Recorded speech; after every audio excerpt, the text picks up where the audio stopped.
现在大家都听说了，这个楼市呢开始救市，放宽了很多的条件，让更多的刚需呢能够很容易的买到房子啊，而且呢这个利率降低以后呢，每个月还的贷款变少了。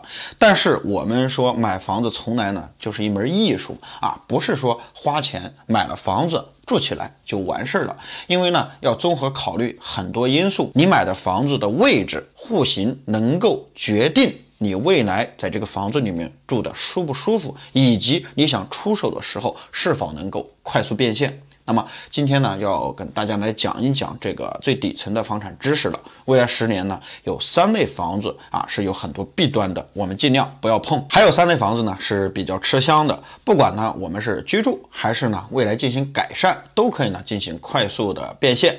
如果大家有什么不同的意见呢，都可以在评论区进行留言互动。首先呢，我们来说一说哪3类房子我们尽量不要去碰。第一类呢，不要碰的呢就是3、4线城市的房子。很多人会说，这不就是很矛盾吗？现在县城都放开了这个落户的限制，未来可能县城呢都会迎来这个比较好的发展，那么3、4线城市房子可能呢还有一定的几率。那实际上真的是这样吗？我们要看为什么现在房价分化，就是因为人口的问题，人口的流动决定了需求啊。大城市就是因为人口比较多，所以呢它的这个房价就会上涨。但是3、4线城市这么多年，这个人口一直在不断的往外流失啊。如果想要在3、4线城市买房子，必须具备一个条件：第一，人口大量的回流；第二，你有稳定的收入。我们可以看到呢，很多资源枯竭型的城市，它的房价其实很便宜，对吧？有可能只有几百块钱一平方，你可能花个4、5万块钱就可以买到一套房子。但是我想问你，为什么你不去买呢？就是因为第一，这里的房子呢只有居住属性，对吧？我们说你买到一个房子，你即使不炒房子，当别人说你的房子很贵很值钱，你心里是不是高兴？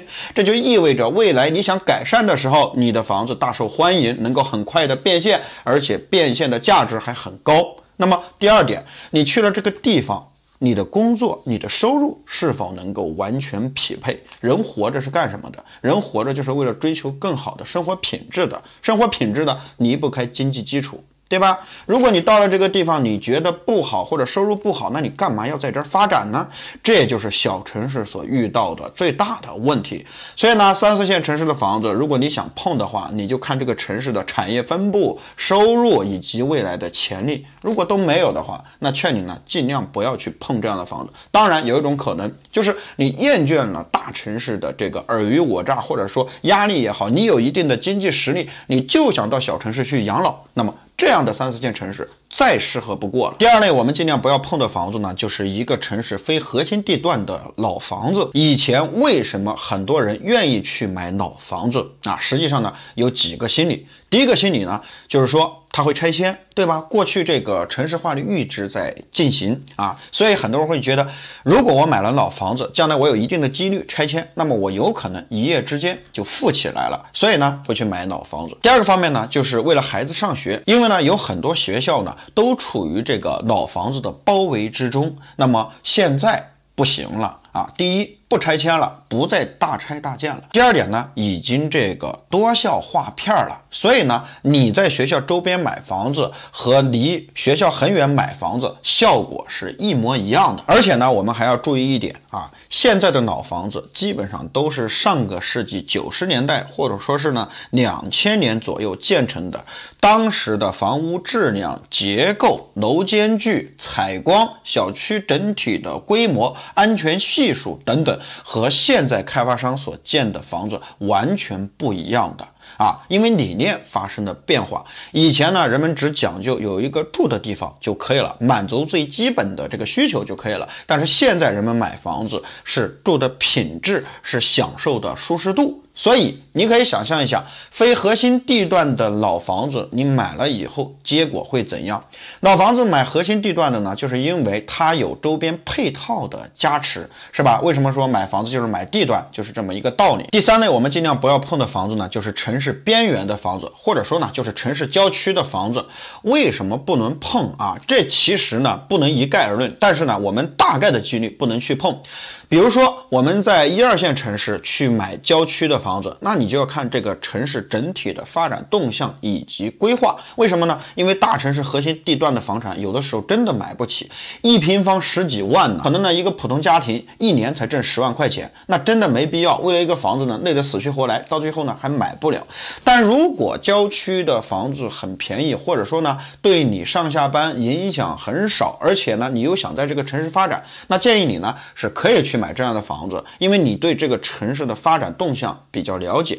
但如果你对一个城市不了解，或者说很多销售让你直接去买3、4线城市郊区的房子，我劝你不要买。虽然说开发商把这个楼盘建得比较高端，但是你有没有想过一个问题，周边的配套，你的通勤问题啊？